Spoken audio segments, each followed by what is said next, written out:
Whatever happened to that student voted most likely to succeed? Before we start with the first story, please hit subscribe and ring the notification bell to stay updated with us. Story 1. Studied law, interned at a pretty prestigious law firm, was offered a contract before he even finished his degree. Became the youngest non-equity partner in the firm's history. Then convinced they give him too many days off a week to do pro bono charity lawyer stuff. He's still a limited partner in the original firm, but also runs his own organization that has dozens of lawyers overnight their services to those most in need for pretty much every aspect of law. Married his college girlfriend, has 2 kids, and still makes time to meet up with friends and has never once boasted about his success. We actually find about his achievements through third parties. If you ever needed help with anything, he'd do everything in his power to do. And to top it all off, the guy can still absolutely dominate the football pitch at 46 years old. Story 2. He grew up and became extremely attractive. He was the kid in class with glasses, braces, and weighed 90 lbs soaking wet. Went to MIT and Harvard, married a beautiful woman, and now is a vice president at JP Morgan in Asia. Nicest guy in the world whose family were refugees and went through a lot of struggles. He 100% deserves everything good in his life. Edit. Apparently being a VP isn't that successful to some Redditors. I checked his LinkedIn, and he's an executive director now without giving the full title away. Story 3. I was voted most likely to succeed. I was an ambitious and only slightly above average student in high school. And I think I was voted this superlative because I was highly involved in a student business organization. I was also voted best hair, but that's just bragging rights, laugh out loud. I barely made it through my bachelor's degree with a 2.7 gigapascals due to struggling with my mental health and the pandemic.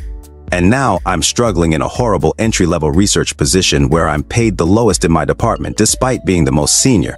The company has terribly high turnover. But my personal life is flourishing, and I consider that to be my true marker of success. I have a wonderful partner who I trust and admire. I love my beautiful home. I have 2 pets I adore, and I have a close circle of creative, funny, open-minded friends. If I compared my life to my peers, I think I'm happier than most. I believe in myself, I feel grounded in my personal values, and I know a terrible low-paying job does not define my worth. Story 4. Straight A student.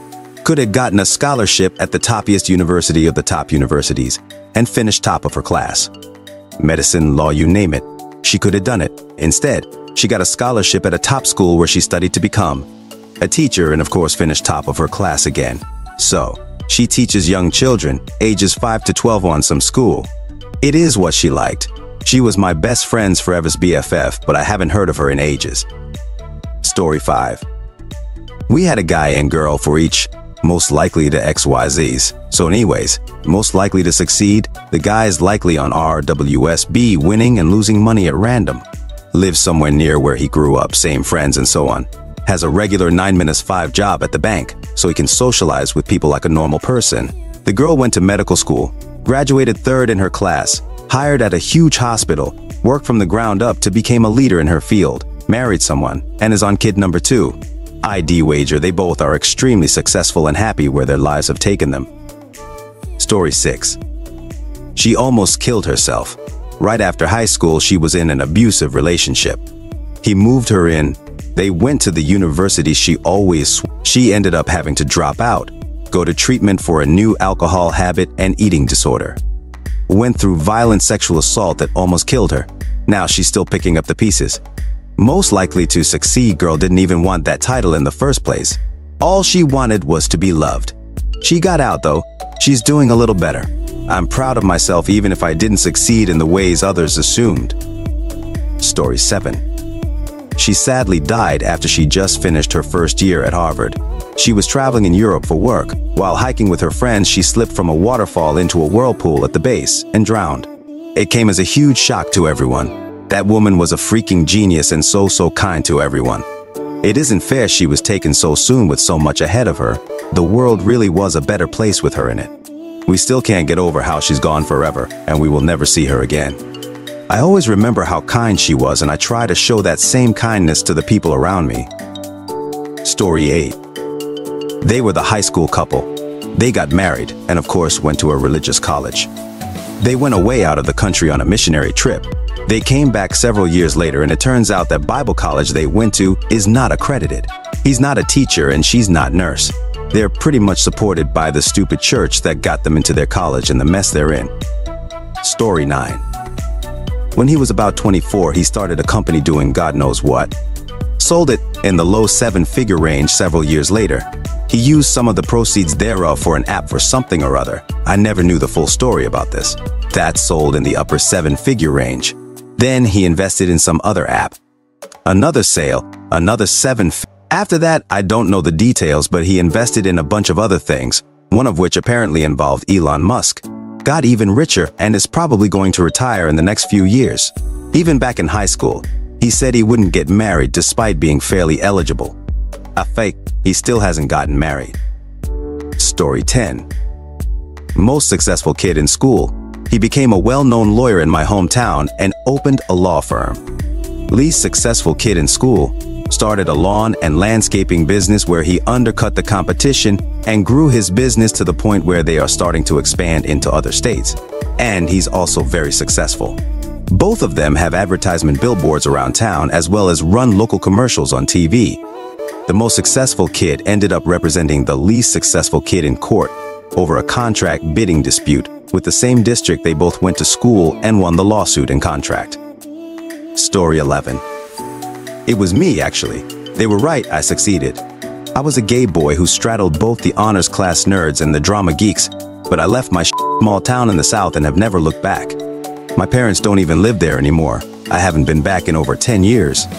Went to a regular large university outside my state because I got a scholarship, nowhere crazy prestigious, but I specifically wanted to go to a college no one else from my school was going to, so no one knew who I was. I worked through a lot of the teenage trauma around my sexuality and fell into a great group of mostly queer friends that I'm still close with 20 years later, even though some of us live across the world from one another. Got good grades in that. Have built a successful career in finance. Moved to Louisiana after college, then NYC, now living in London. Paused to get an MBA from a very prestigious institution during that time. I am, to the best of my knowledge, the only person from my small town that lives in the UK. One other person I know of lives in Europe, and we're actually planning to meet up this year. There's still a petty little part of me that wishes I had shown up to my 20-year high school reunion to basically brag to a bunch of mostly terrible backwards people, but I try to rise above. Story 12. He went on to be a scientist, then went to the top medical school in America, was declared one of the top 10 minds in America. Pretty much rewrote the book on treatment for multiple types of rare, previously deemed untreatable cancers. I'm 33 and he's already retired. He also invented tons of treatment types and medical supplies, and the patents alone have made him extremely wealthy. He does philanthropy work all over the globe in impoverished counties. Invented this solar tractor thing to replace bulls in African countries. Just a bunch of really awesome really. He also likes to party. He has an absolute mansion in the hills out here. His neighbors complained about the noise from his legitimate Great Gatsby parties, lol. Live entertainment, shows, themed, the whole 9 yards. I went to a few of his parties prior to having kids. It was quite the experience. Overall, a really interesting dude. Almost seems borderline autistic.idk. If you've ever seen that Joe Rogan podcast with Elon Musk and how awkward it is as they get going, that's him all the time. It's like there's a 5 to 7 second delay while he processes what you've said and thinks of all possible outcomes before he responds with like 2 or 3 word answers, lol. Story 13. The student voted most likely to succeed in my 1966 hectoseconds class in Vietnam was also the top student from middle through high school. He became a high school teacher in Saigon until he retired. Numbers 2 and 3 became doctors. Both were able to flee to the US in 1975 when Saigon fell. They requalified as doctor there and practiced medicine until they retired. Number 4 got and accepted a scholarship to study in America. Legitimate Great Gatsby part. He returned to Vietnam in 1972 to work as a foreign investment promotion specialist for the government until the fall of Saigon to the communists in 1975. He was then sent to re-education concentration camp, but then the communists abruptly pulled him out of the camp when they needed his expertise in crafting and leading programs to attract and manage foreign investment. He worked this area for 3 years as he secretly planned and successfully implemented an escape by boat for himself and 19 other people to Malaysia. From there, he was able to get admitted to the US as a refugee. In the US, he became a software engineer, then SEI CMM TMI lead appraiser, then process improvement lead for a big 3 consulting firm until retirement. Number 4 and 6 got drafted into the South Vietnamese Army. They both spent close to 15 years in North Vietnamese concentration camps, called re-education camp by the communists, but were also admitted to emigrate to the US. There they became grocers, that is opening their own grocery store selling Asian foodstuff. Story 14. At my school, it was split between 2 people. Number 1 ended up winning. Number 1, middle-class kid, got a full ride to Vanderbilt, studied chemical engineering and graduated in 2 years. Went on to do some serious hush work for the government for a couple years. Went back, not sure where, and got a PhD in something like nuclear physics. Now teaches some classes, but his primary job is still working for the government. Does not talk to anybody from high school about what he actually does besides teaching. Everyone knows it's nuclear research, but the vast majority would probably not even understand if he was even willing to explain. He works here, may be here both instead. Number 2, son of a very high-ranking employee at a major car company, probably executive level, got into Harvard to compete on the rowing team, could speak multiple languages, finished his bachelor's and went back to work with his father. Both were very intelligent and did not talk down to anybody. Both nice guys. Number 2 was very charismatic and obviously grew up extremely wealthy. If I had to guess, number 2 probably makes 10 times what number 1 does. Number 2 had the right connections, but like I said, he was still a very, very smart and friendly guy and a talented athlete. So it really depends on how you define success, I guess. I'm happy both were successful. Both got along with each other well, and were willing to study with me and other students, not elitist at all in my experience. Story 15. He was obviously someone with money and probably status that my roommates set me up with. He saw me at the vacation home of one of my roommates and they've been vacation neighbors for years, near NYC. I am absolutely not someone with money or power, especially not at that time. He took interest, they set it up for him, he was attractive and polite. Came to the door to pick me up and said hello to all the roommates before leaving and gave a time we would be back. He drove. He paid.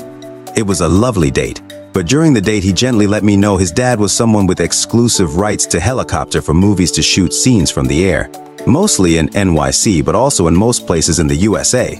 It had come up in the get-to-know-you conversation when I asked about his family. He also told me he couldn't tell me his last name so that if we date he would know I was dating him and not his family name. I had asked, as I was very cautious who I dated and always liked to do a background check before going out. I could tell he was genuine about it and not trying to impress me or lie. My roommates wouldn't tell me his last name either. It actually scared me, and the thought of the power dynamics and imbalance in a marriage of me from a humble small rural area and him with a family with money.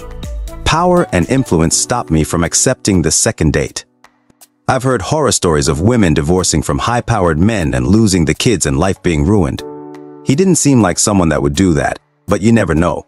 Also, if anyone knows who that would be, please tell me. Laugh out loud, I've always been curious about it. Alright folks, that's a wrap. If you like more of this, please hit the thumbs up and subscribe to the channel. You can also share your thoughts in the comment below. I'll see you in the next video.